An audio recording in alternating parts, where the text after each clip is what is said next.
los obsequios obtenidos por la resurrección de Jesús. Todos nosotros tenemos unos deseos internos que nos sean cumplidos, que nos vaya bien en esos deseos que tenemos. Y el apóstol Pablo maravillosamente habla de esos deseos cumplidos en 1 Corintios capítulo 15. 1 Corintios capítulo 15. Por favor, nos centramos allí y vamos al verso 12. Del verso 12 al 20. Ahí quiero centrar la predicación de esta mañana, de los deseos cumplidos. Esos deseos pues no me los inventé yo, sino que ahí están escritos, y entonces nosotros vamos a descubrirlos y a orarle al Señor en esta mañana para que nos hable en su bendita palabra. En el versículo 12 voy a leer en esta nueva traducción viviente o palabra de Dios para todo, más bien es esta, pero enseguida quiero que leamos en la Reina Valera, que nosotros no la conocemos y que podemos como ambientarnos mejor. Escuchen esta versión. Estoy en el verso 12, capítulo 15 de 1 Corintios, verso 12. Ya que todos nosotros les anunciamos que Cristo fue resucitado de la muerte, ¿cómo es posible entonces que algunos de ustedes digan que no hay resurrección? Si no hay resurrección, entonces Cristo tampoco ha resucitado. Si Cristo no ha resucitado, entonces nuestro mensaje no tiene caso, ni su fe tampoco. Si los muertos no resucitan, entonces somos culpables de mentir acerca de Dios, porque les dijimos a todos que Él resucitó a Cristo sin ser cierto. Verso 16. Si los muertos no resucitan, entonces Cristo tampoco ha resucitado. Si Cristo no ha resucitado, su fe no vale nada y todavía son culpables de su pecado. Los que murieron creyendo en Cristo también están perdidos. Si nuestra esperanza en Cristo es solo para esta vida, entonces somos los seres humanos más dignos de lástima. Verso 20. Pero en realidad Cristo ha resucitado y fue el primero de todos los que serán resucitados de la muerte. Ahora sí vamos a la Reina Valera, en esas de ustedes se sienten como pez en el agua. Y entonces ahí nos podemos entonar un poquito.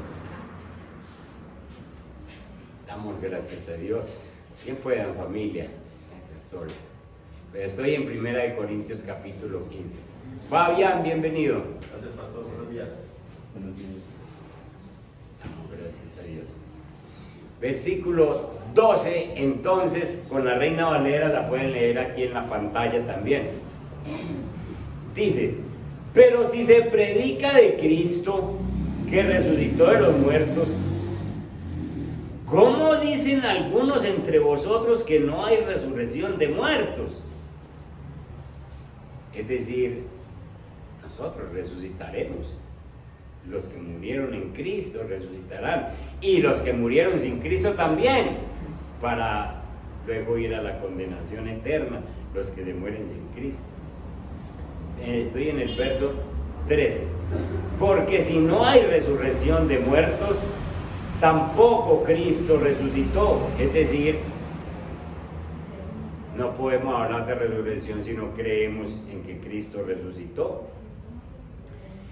Y si Cristo no resucitó, vana es entonces nuestra predicación, vana es también vuestra fe, y somos hallados falsos testigos de Dios, porque hemos testificado de Dios que Él resucitó a Cristo, al cual no resucitó, si en verdad los muertos no resucitan.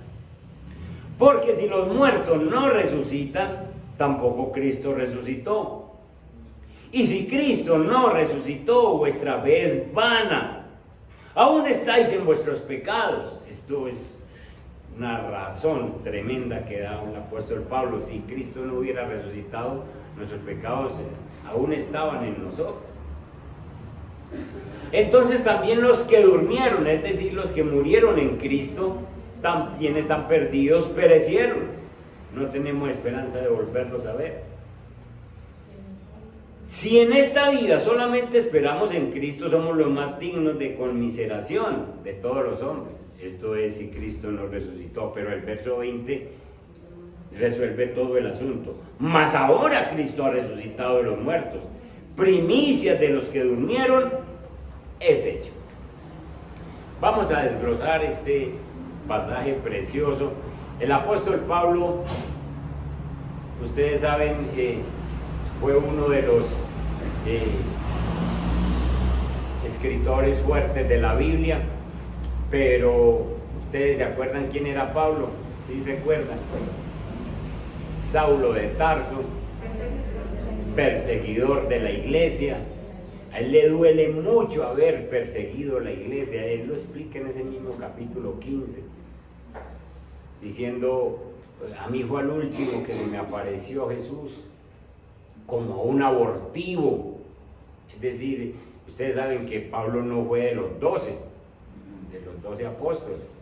Él no conoció a Jesús en vida. Pablo llegó de último y Jesús se le apareció cuando iba ¿para dónde? ¿Para Damasco? ¿A qué? ¿A pasear? A perseguir a los cristianos, a buscar a ver a quién detenía. Y ahí se le aparece Jesús. Y Pablo, como es un erudito en las escrituras, un hombre estudiado a los pies de Gamaliel, la principal universidad de aquella época, Pablo es el encargado por el Espíritu Santo para hablar de este tema de la resurrección. Y entonces Pablo no se guarda como ningún concepto, sino que él simplemente esboza magníficamente lo que es la resurrección de Cristo y los beneficios o los deseos que nos cumplió Jesús al resucitar. Eso es lo que vamos a ver en esta mañana. Entonces, obsequios obtenidos por la resurrección de Cristo. Todos nosotros tenemos unos deseos allá adentro que muchas veces no los expresamos o no los entendemos. Para mí es muy importante lo que sucede en estos versículos del 12 al 20. Porque veo a Pablo que está proclamando las buenas nuevas de que la resurrección de Jesús satisface nuestros más profundos deseos y necesidades. Pero cuando Pablo lo hace, nos coloca a nosotros como un ladito de Jesús. El punto central es la resurrección de Jesús. Y yo pido en esta mañana al Espíritu Santo para que nosotros sintamos que con la resurrección de Jesús nuestros deseos más profundos son satisfechos y que nosotros podemos glorificar a Dios.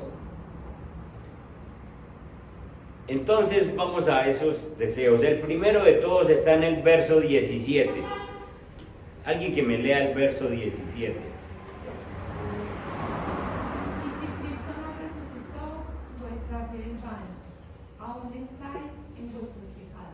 Amén. Ojo pues, que uno de los deseos más profundos de nosotros, así no lo expresemos, es que nosotros no le debamos nada a Dios o a nadie. Y en este caso de los pecados. Dice: y si Cristo no resucitó, vuestra fe es vana, aún estáis en vuestros pecados. ¿Por qué puse de primero este deseo cumplido. Porque es que si usted o yo nos sentimos en pecado, sentimos que nuestros pecados no son perdonados, sentimos que estamos viviendo en nuestros pecados todavía, entonces usted no va a tener libertad para pedirle otra cosa al Señor. Y además el Señor no le va a atender a usted si todavía está vivo en sus pecados, si todavía está viviendo en sus pecados. Entonces el primer deseo es que nosotros somos perdonados por nuestros pecados. Ese es el primer deseo cumplido con la resurrección. Sencillamente, por medio de la resurrección, somos perdonados por nuestros pecados. Y entonces dije que esto lo pongo en primer lugar porque es la necesidad básica de todos nuestros corazones. Porque si Dios no perdona nuestros pecados, y todos hemos pecado, entonces usted no tiene esperanza de recibir nada más de Dios. Yo siempre les he explicado, cuando estén orando por sus hijos, por su esposo, por su familiar, usted no bote tiempo, perdóneme esa expresión, usted no bote tiempo diciéndole al Señor, Señor, levántelo en un buen trabajo, para que le pierda más, para que gane más plata y se emborrache más. Dígale que establezca su reino, que le perdone los pecados y que luego lo prospere y lo bendiga, porque lo segundo, la prosperidad y la bendición, es una añadidura. Nosotros muchas veces, perdónenme iglesia, pero nosotros muchas veces oramos muy equivocadamente. Si Dios no perdona tus pecados, no te va a dar otra cosa, no te va a dar otra cosa. Él por pura misericordia nos da la vida, Él por pura misericordia hace que el sol salga sobre nosotros, Él por pura misericordia te tiene en un trabajo, Él por pura misericordia te manda la comida, por pura misericordia. Pero sencillamente lo que Él quiere es que tú estés libre de pecados. Entonces, hermanos, usted no va a tener esperanza de recibir más nada de parte de Dios si no se ha dado la base, si no se ha dado el principio de que mis pecados han sido perdonados. La base de las demás bendiciones es el perdón de nuestros pecados. Todo depende del perdón. Entonces Jesús no murió en la cruz para darte un trabajo. Jesús no murió en la cruz para que tú vivas bueno y no te duela nada. Jesús murió en la cruz para llevarte tus pecados. Entonces, usted le dice al Señor, Señor, usted dice en el Salmo 23 que usted es mi pastor y nada me faltará. Sí, dice el Señor, yo sí dije eso, pero tú sigues en tus pecados. ¿Cómo se atreve una persona a pedirle al Señor que lo bendiga si todavía busca el pecado? Y entonces en una semana como esta recuerda que Jesús resucitó, pero Jesús resucitó fue para confirmar que tus pecados fueron perdonados.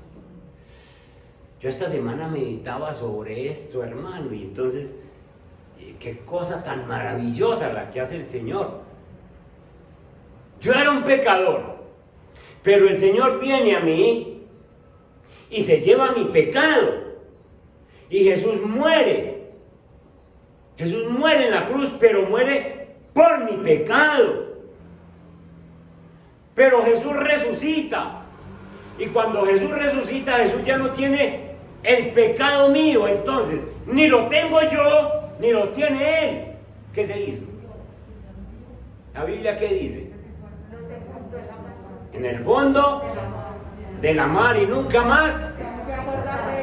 Entonces, la bendición más grande que usted y yo tenemos es que nuestro deseo, este primer deseo es cumplido. No tenemos pecado.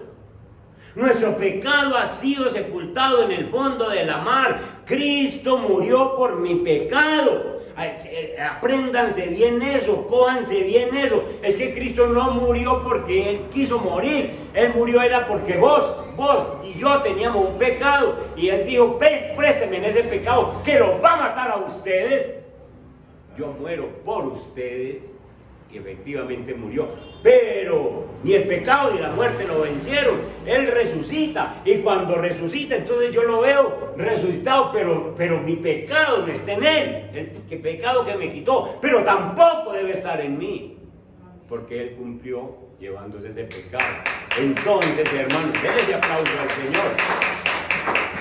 Entonces nosotros somos personas que se ha cumplido el deseo. Cristo nos ha cumplido el deseo de quitarnos el pecado. ¿Cómo entonces le añadimos pecado otra vez después de haberle dicho, Cristo, usted murió por mí? Y entonces, ¿cómo nos atrevemos a decirle, Señor, ayúdeme aquí, ayúdeme aquí, ayúdeme aquí? Si todavía le estoy abriendo puertas al pecado. Los cristianos no pecamos voluntariamente. Pecar voluntariamente es maquinar, es pensar un pecado, es decir, mañana nos vemos y Dios está oyendo y usted sabe que va para un pecado y pasan 2 o 3 días y efectivamente lo comete. Eso es pecado voluntario, eso es pecar voluntariamente. Y el que peca voluntariamente no está respetando a Dios. Y entonces, ¿cómo se le ocurre entonces decirle que le ayude en otras cosas? Si todavía anda enredado en el pecado. Si está diciendo, usted sí murió en la cruz. Pero a mí no me interesa. Yo sigo cometiendo otras. Cristo no murió en una vez y no vuelve a morir por los pecados, hermano. Una sola vez y para siempre. ¿Cómo va a ser mi pastor? ¿Cómo nada me faltará? Pues si no estoy pecando. Mateo 6:33, ¿qué dice? Ustedes se lo saben de memoria, pero búsquenlo. ¿Qué dice? Dígalo duro. Buscar primeramente el reino de Dios y su justicia, y las demás cosas os serán añadidas. Buscar primeramente el reino de Dios. Que Dios reine en mí.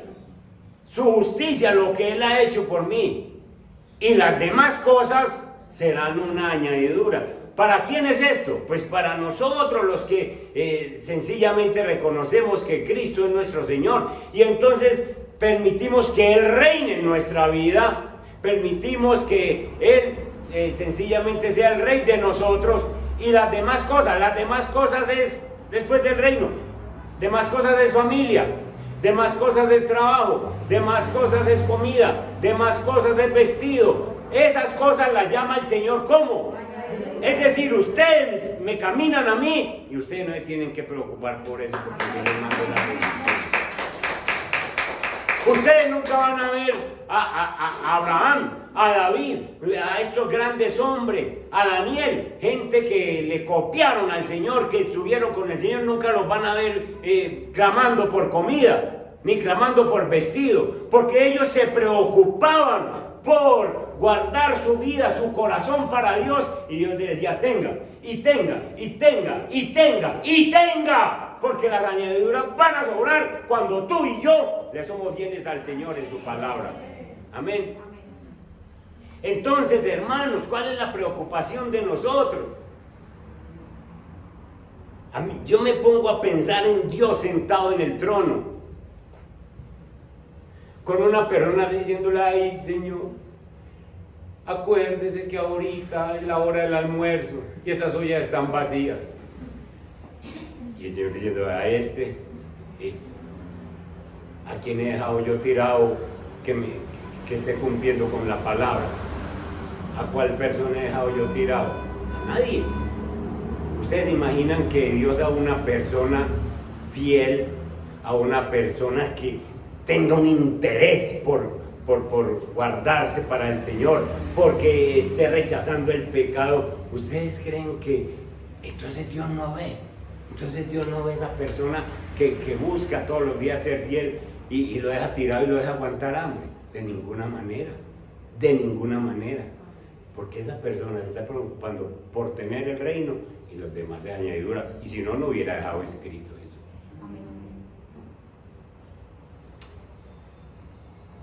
Está conectado directamente la resurrección con el perdón de nuestro pecado.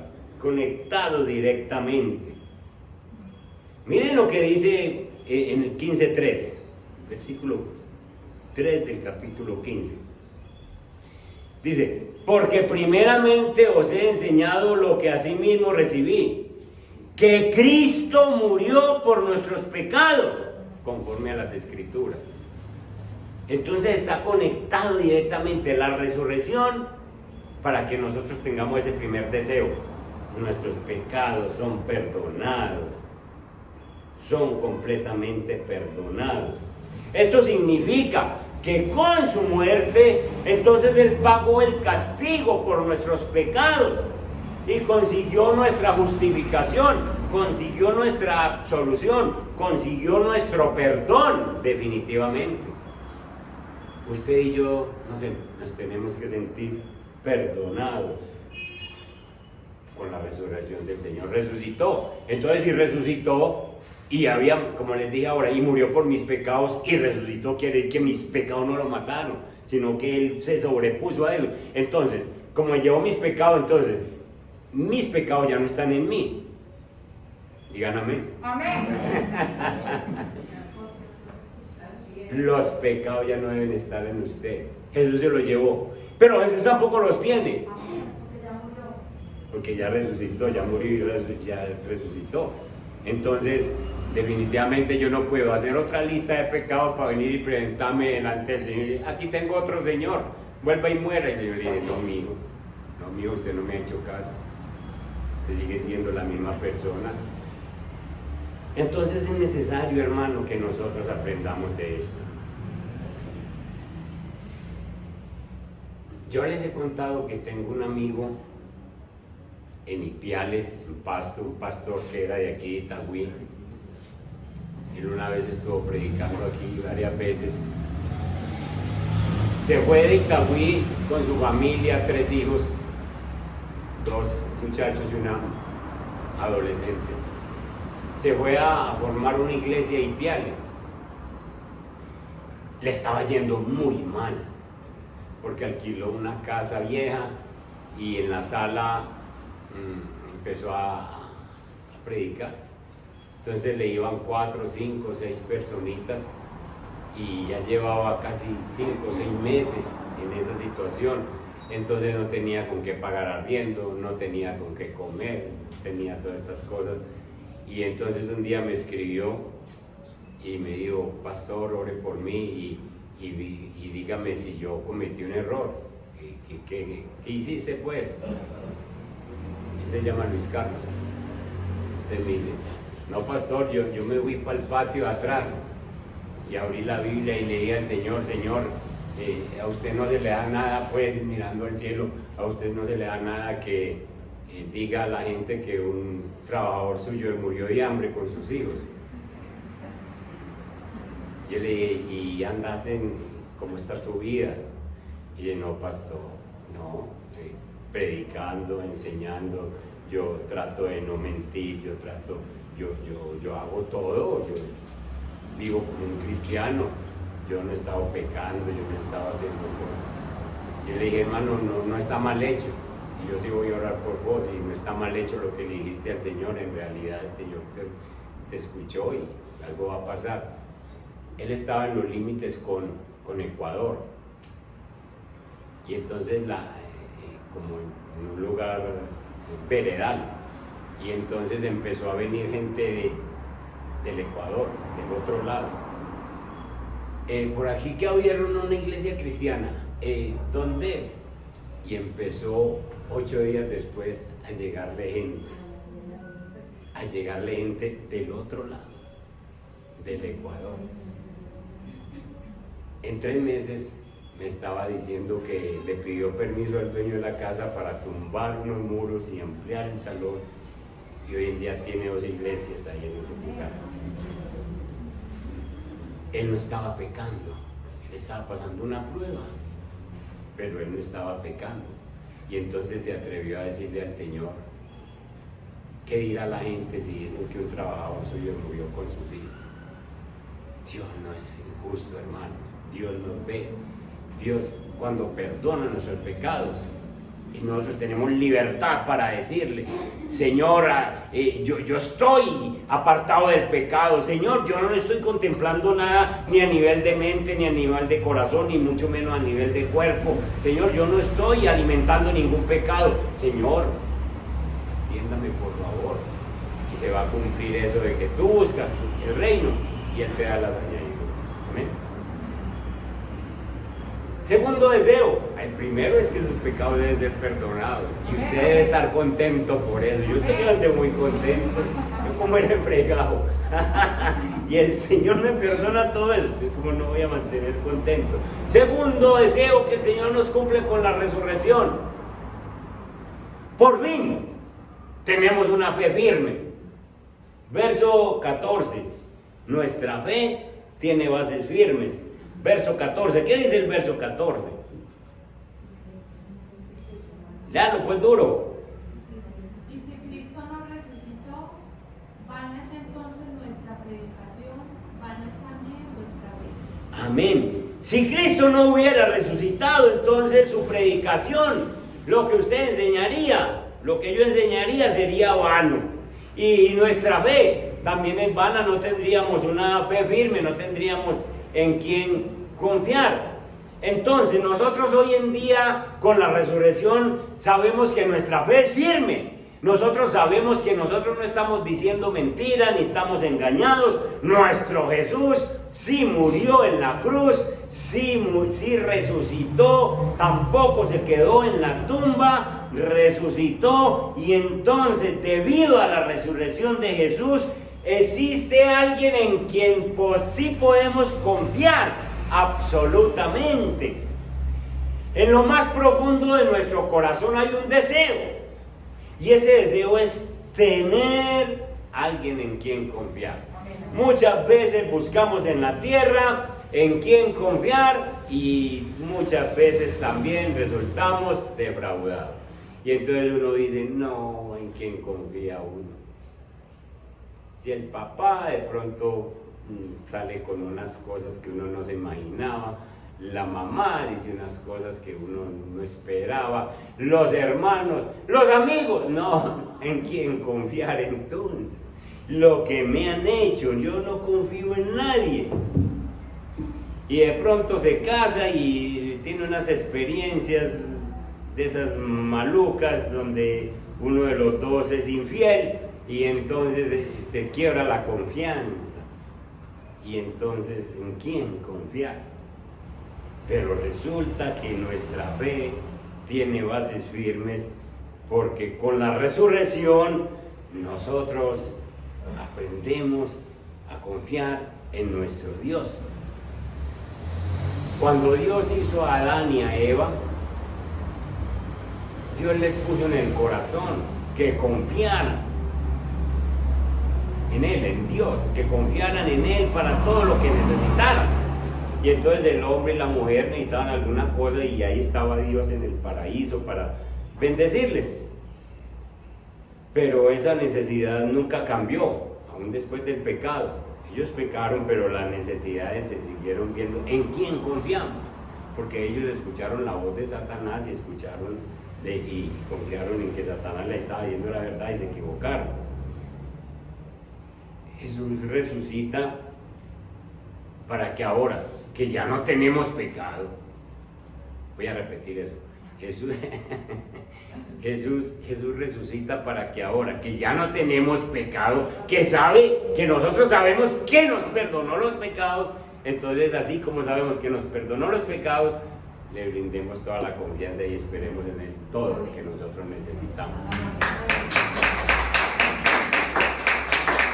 ¿A quién busca usted para confiarle algo? Si no es a Jesús, usted está perdido.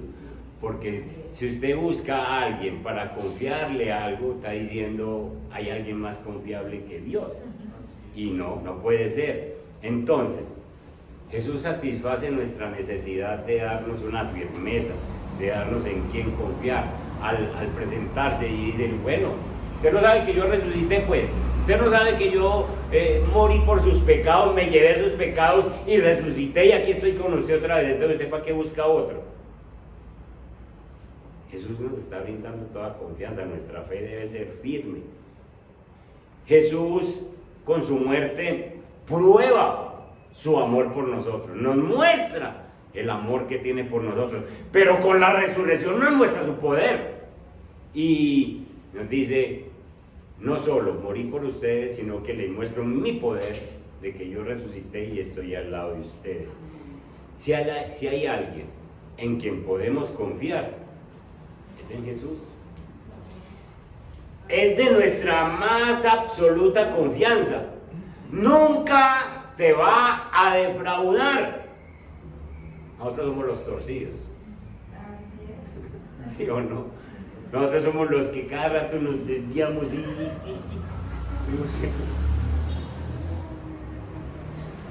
tremendo somos nosotros, hermano, y Dios tan tolerante y como nos ayuda. Nunca nos va a defraudar. Dios nos envió a Jesús para que confiemos en Él. Por eso el apóstol Pablo dice, la vida que ahora vivo en la carne, la vivo en la fe del Hijo de Dios, el cual me amó y se entregó a sí mismo por mí. Sencillamente está diciendo, mi confianza absoluta es en Jesús. Mi hermano, tienes en quien confiar. No se deje deprimir, amilanar por ninguna situación de la vida, por ninguna. Es que póngame la más grave que sea. Jesús está por encima de eso y dice, tú puedes confiar en mí. Y yo tengo el remedio para esa situación. Lo que pasa es que a nosotros nos parece que lo que me está pasando es más grave que a cualquier persona. Y no, a usted no le ha pasado lo que a mí me ha pasado y resulta que el otro le resulta con otro mayor. Y no, amigo, usted no está hablando de nada. Usted no ha pasado por nada. Tenemos en quien confiar. Jesús, con la resurrección, nos ha cumplido ese deseo de darnos en quien confiar y nuestro corazón llena ese vacío. Tercer deseo. Nuestra predicación o nuestra enseñanza de la Biblia, nuestro aprendizaje de la Biblia es cierto, es absoluto. Nuestro aprendizaje es cierto. Versículo 15. Dice el verso 15: y somos hallados falsos testigos de Dios, porque hemos testificado de Dios que Él resucitó a Cristo, al cual no resucitó, si en verdad los muertos no resucitan. Es decir, si Cristo no hubiera resucitado, nosotros seríamos hallados falsos cristianos. Ustedes creen en un Cristo que resucitó y a ver las señas, a ver las muestras. ¿Qué es lo que predican ustedes? Entonces podemos decir positivamente que a causa de la resurrección, la predicación de los apóstoles y las enseñanzas que nosotros estamos recibiendo son la verdad. Y son la única verdad. Entonces, ni los apóstoles eran testigos falsos, ni nosotros somos cristianos falsos, porque creemos en el Señor. Sencillamente somos verdaderos. En los colegios, en las universidades, difícilmente uno encuentra a un muchacho, un joven, defendiendo la verdad absoluta.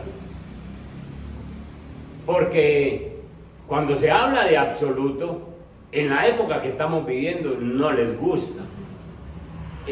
A la gente le gusta la relatividad, las cosas relativas. Las cosas relativas es, si usted quiere ser homosexual, pues vaya usted, viva usted. Pero nosotros los cristianos nos hemos dejado permear por esa ideología. Y entonces uno no encuentra a un muchacho en la universidad defendiendo la verdad absoluta.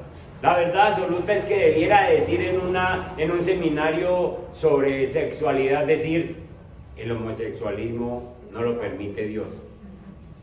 Eso es absoluto. Eso es absoluto. Absoluto es que las relaciones premaritales son pecado. Eso es absoluto. Pero diga como quiera. Llegó a 15 años, tenga para que compre anticonceptivo, le dice el papá. Viva como quiera. Entonces que no me llene la casa de muchachitos.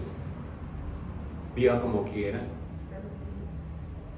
Hermanos, nosotros no estamos hablando mentiras. Cuando usted habla la Biblia, usted está hablando de absolutos. Y cuando usted habla de absolutos, usted habla de la palabra de Dios. Y en medio de esta sociedad en que vivimos, usted y yo tenemos que manejar esos absolutos.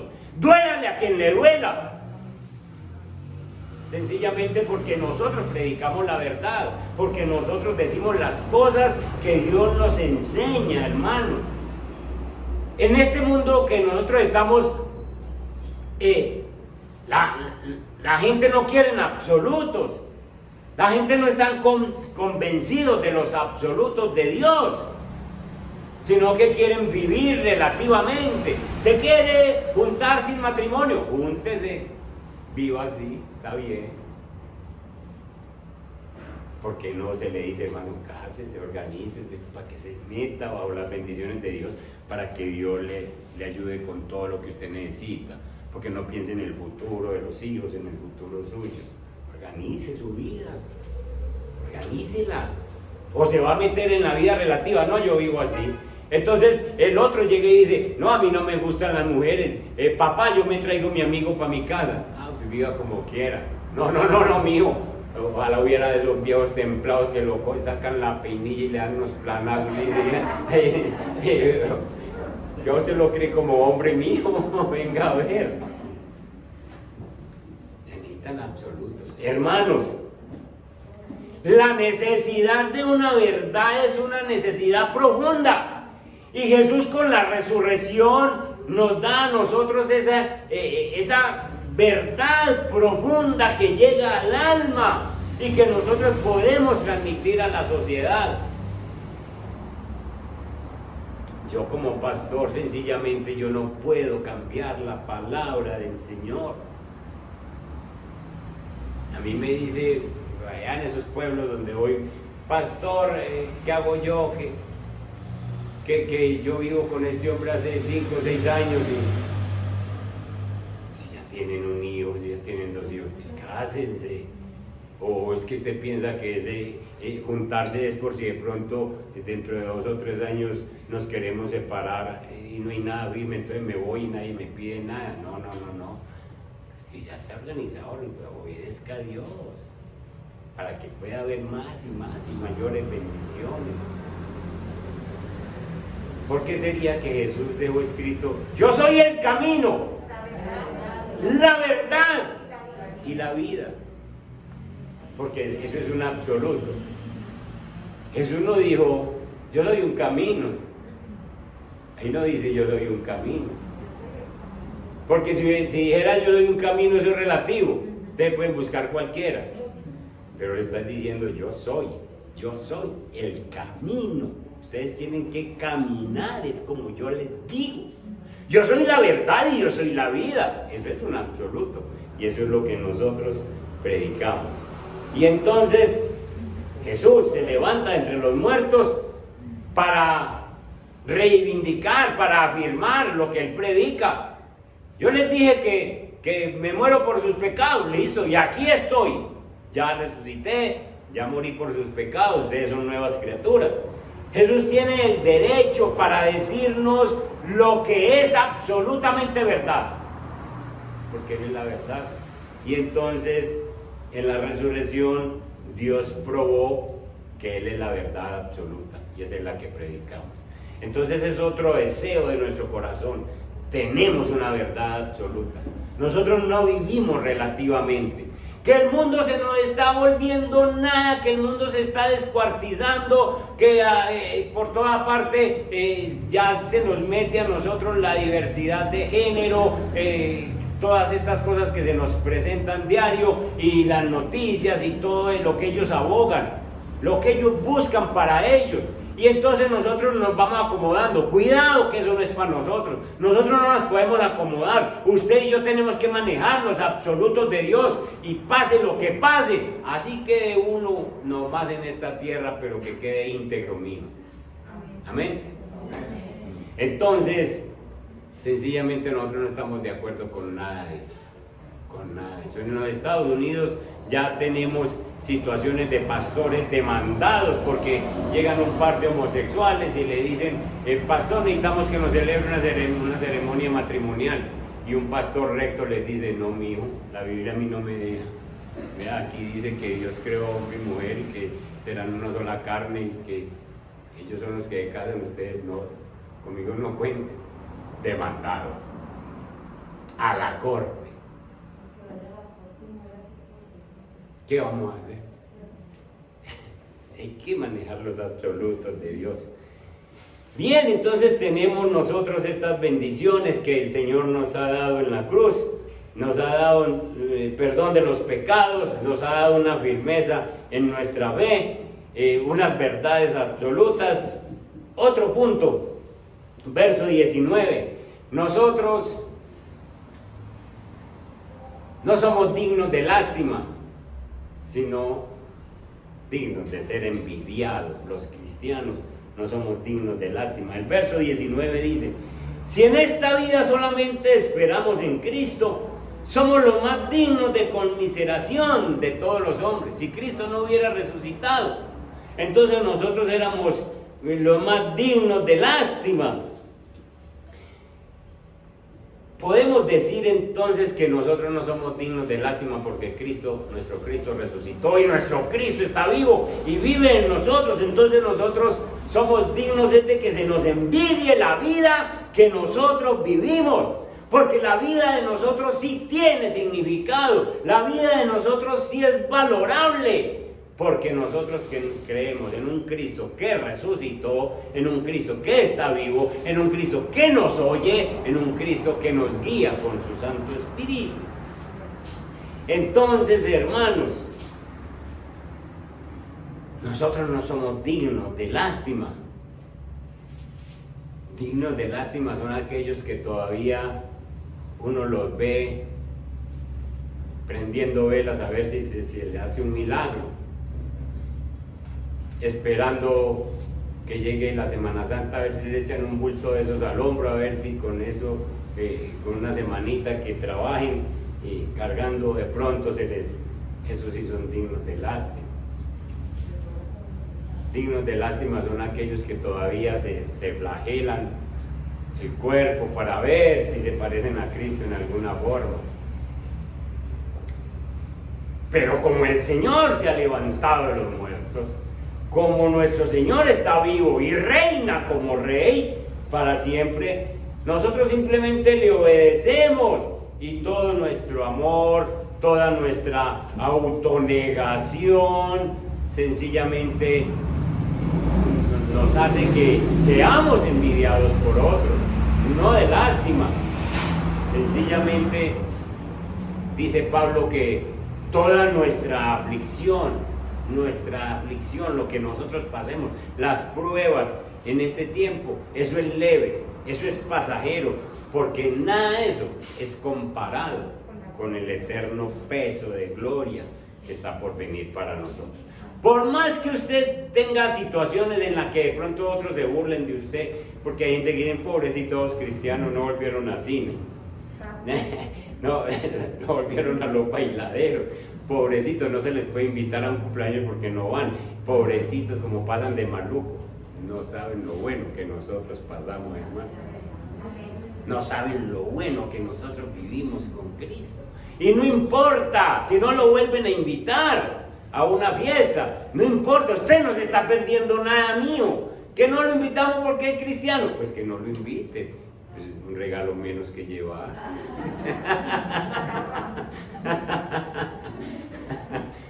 Hermanos, nosotros con Cristo sabemos que tenemos todo lo que necesitamos, que Él llena nuestro vacío. Y entonces, ese deseo que existe en nuestra vida de ser una vida bien vivida, porque todos queremos vivir bueno, pero aquí, en esta tierra, nadie vive bueno si no tiene a Cristo en su corazón, hermano. Amén. Una vida bien vivida es con Cristo. Una vida bien vivida tiene significado. Cuando nosotros van pasando los días, nos llegan los días de la ancianidad, la edad de oro más bien, ¿no? Y entonces uno llega y dice, uy, mi vida tiene significado. He hecho algo. Hay gente que llegan a la edad madura y dicen, yo he perdido mi vida. Yo he perdido mi vida. Nosotros tratamos con un señor, Don Claret, en Fredonia. Este señor, tratamos con él por ahí 6 meses. Nosotros nos lo encontramos en una tarima tirado, así literalmente, tirado porque lo sacaban a solear. Pero cuando preguntamos por la vida de él, nos dijeron, Don Claret era el hombre más rico de la vereda en Fredonia. Don Claret era dueño, y les muestran a uno de esas tierras, él era todo dueño de eso. Don Claret andaba en los caballos más finos que había en Colombia, porque mandaba a comprar caballos. Entraba a las tiendas y sencillamente él no se bajaba del caballo, le traían lo que se iba a tomar, el aguardiente, lo que fuera, lo traían al caballo. Y decía, yo pago todo lo que se estén tomando todos ahí. A mí nadie me dé nada, que yo no necesito nada, yo soy capaz de darle a todos. Cuando nosotros conocimos a Don Claret en la tarima, entonces él lloraba y decía esta expresión: mi vida no tiene sentido, no tuvo sentido. Yo tengo 70 años y mi vida no tiene sentido, yo no he hecho nada en la vida, yo no le he servido a nadie en la vida, mi vida es una lástima. Empezamos, le hablamos de Cristo, tomamos la decisión de cada que íbamos allá a Fredonia pasar por donde él y orar, y se lo entregamos al Señor. La última semana yo le dije, Don Claret, usted quiere morirse. Usted, sí, niño, me decía niño, eso me hacía sentir bien.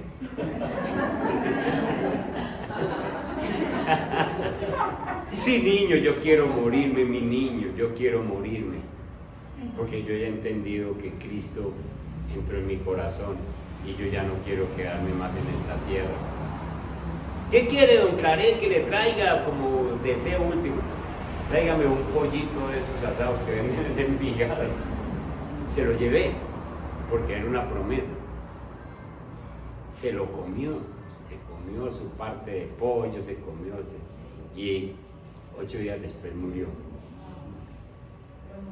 Yo quedé tranquilo, el equipo quedamos muy tranquilos porque lo atendimos 6 meses, y esos 6 meses no fue charlando, sino fue absoluto de la Biblia. Usted necesita conocer a Cristo. Pero él sí me perdona, no importa lo que haya hecho Don Claret, él sí le perdona.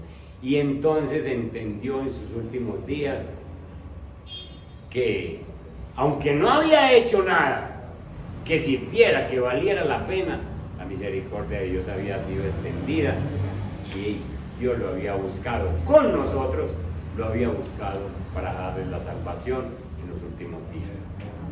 Entonces, qué bueno que la vida tenga sentido.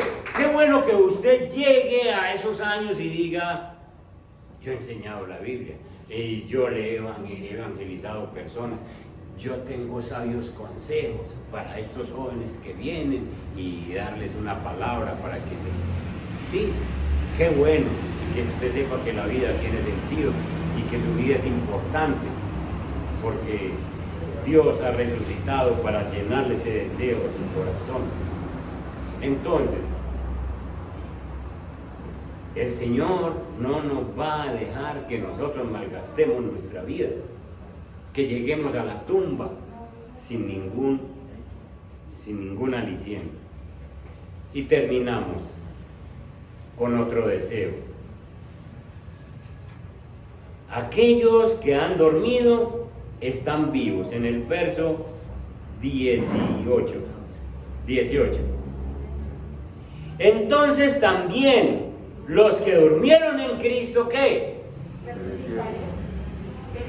Perecieron si Cristo no hubiera resucitado. Si Cristo no hubiera resucitado, entonces ¿para qué predicamos nosotros que vamos a volver a ver a las personas que mandamos para Cristo? Aquellos que ya se murieron en Cristo, entonces se perdieron si Cristo no hubiera resucitado. Están muertos en sus pecados, se perdieron. Pero como Cristo resucitó, entonces Él dice que sencillamente los que se van con Cristo están esperando esa venida, esa segunda venida del Señor, para encontrarnos juntamente con Él en las nubes, dice la Biblia. Entonces, en nosotros no podemos negar, nosotros en Adán éramos eternos. Dios nos creó con vida eterna. Lo que pasa es que Adán la perdió por el pecado. Ahora con Cristo la volvemos a recuperar. Por favor, amén, cojan esto. Nosotros teníamos vida eterna. Vida eterna. La perdimos con Adán, pero la recuperamos con Cristo, los que recibimos a Cristo. Y ninguno de nosotros podemos negar que dentro de nosotros hay un deseo de vivir por siempre. Uno dice, ay, uno no me quiere morir. Pero es que resulta que los cristianos no morimos, sino que pasamos a la eternidad con Cristo. Entonces ese deseo está en nosotros. ¿Quién lo cumple? El Señor. El deseo de no llegar a un final vacío después de haber vivido una plena vida valiosa. Entonces Dios nos cumple con la resurrección. Dios dice, ustedes van a resucitar conmigo. Entonces nosotros no vamos a hacer un cero a la izquierda, ni tampoco vamos a ser condenados los que tenemos a Cristo. Entonces por eso el apóstol Pablo en el verso 18 dice que debido a que Cristo sí fue resucitado, aquellos que han dormido con Él, aquellos que han muerto en la fe, no perecieron, no se pierden, sino que realmente, positivamente, están vivos en vida eterna. Y nosotros vamos a tener vida eterna. Entonces viviremos por siempre. Nosotros vamos a vivir como Cristo vive. Cristo tiene un cuerpo nuevo, un cuerpo sencillamente que es resucitado, y nosotros vamos a entrar en esa alegría, a vivir con nuestro Maestro. Entonces tenemos vida eterna. Estos regalos que acabo de nombrar entonces fueron logrados con la resurrección de Jesús. Recordémoslos para que se nos quede en la memoria. Y si nos queda el primero, pues ese es el que necesitamos. Somos perdonados de nuestros pecados. Por favor, iglesia, no le añadan pecado otra vez a lo que ya Cristo les perdonó. Y por favor, si usted está en pecado, cometiendo un pecado, antes de pedirle al Señor que le mande plata para comprar otra vinca, dígale que le perdone el pecado, porque que se gana el mundo, ganándose el mundo si al fin pierde el alma. Somos perdonados de nuestros pecados con la resurrección, eso es un hecho real. Tenemos una fe firme, basada en la resurrección. Tercero, lo que predicamos es cierto, es absoluto. Cuarto, no somos dignos de lástima, sino que tenemos una vida que vale la pena.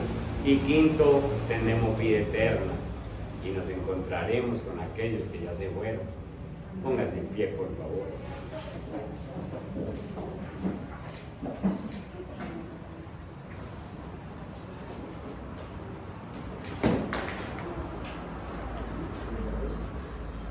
Señor, hoy el mundo normal, que entre otras cosas no saben celebrar, recuerdan que tú resucitaste entre los muertos. Pero siguen común y corriente. Después de este día ellos van y hacen una ceremonia y siguen común y corriente, viviendo común y corriente como si nada hubiera ocurrido realmente.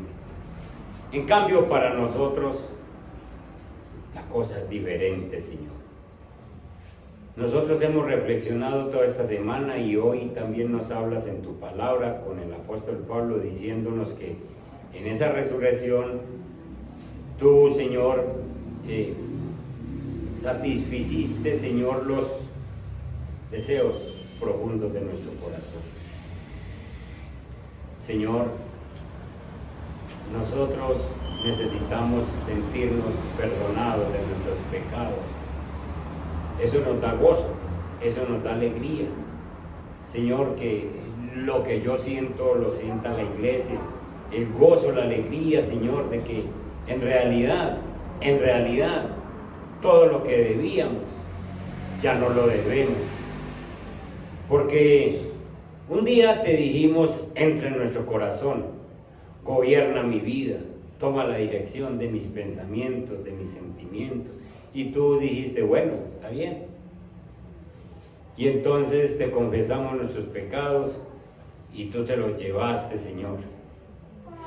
Yo me puedo imaginar cómo esos pecados van saliendo de mí y se van pegando a tu cuerpo. Y entonces, esos pecados míos te hicieron morir en la cruz. Pero lo maravilloso de todo esto es que si tú te hubieras quedado muerto, entonces yo no me sentiría libre de mis pecados. Pero como tú resucitaste, entonces yo te puedo preguntar, Señor, ¿y qué los hiciste? ¿Qué los hiciste? Ya no están en mí, pero tampoco están en ti. Y tú me dirás en la Biblia, están en el fondo de la mar y nunca más me acuerdo de ellos.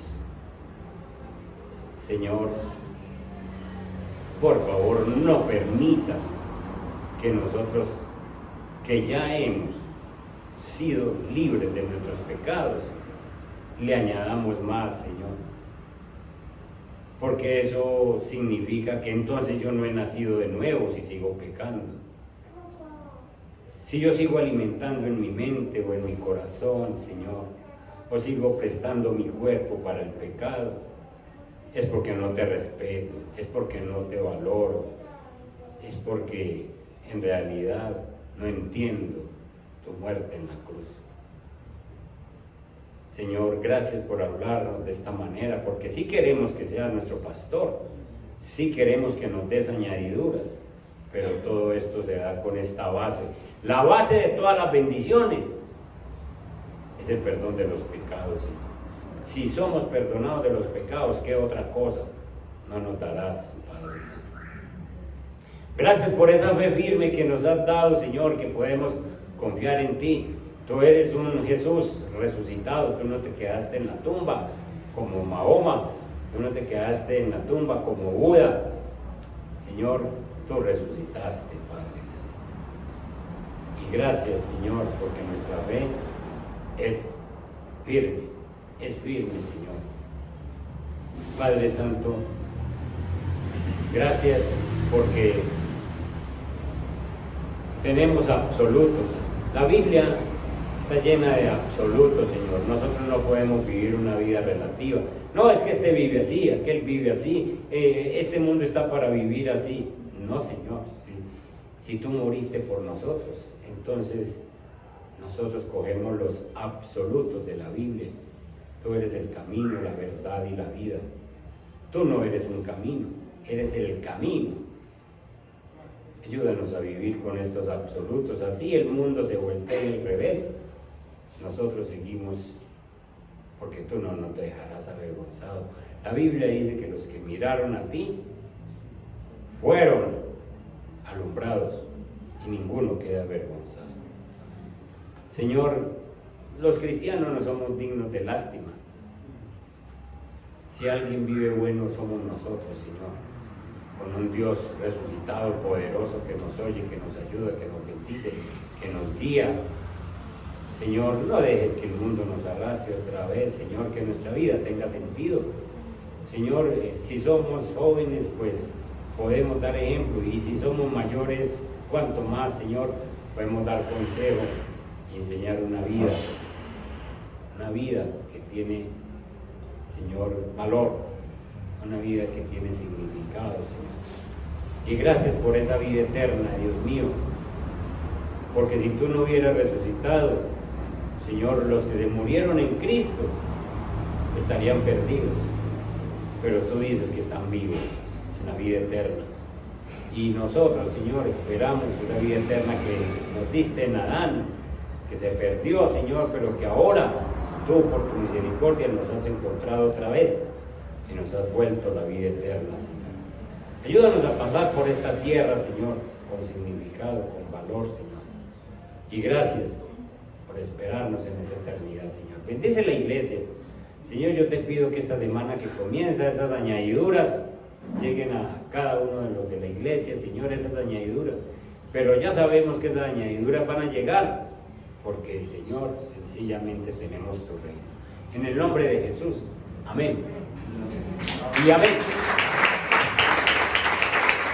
Dios me les guarde, familia. Nos vemos en las actividades de esta semana. Entonces, si no hay cambios en todo esto que dice el gobierno, nos vemos así normalmente a las 8 y a las 10. Dios me les guarde.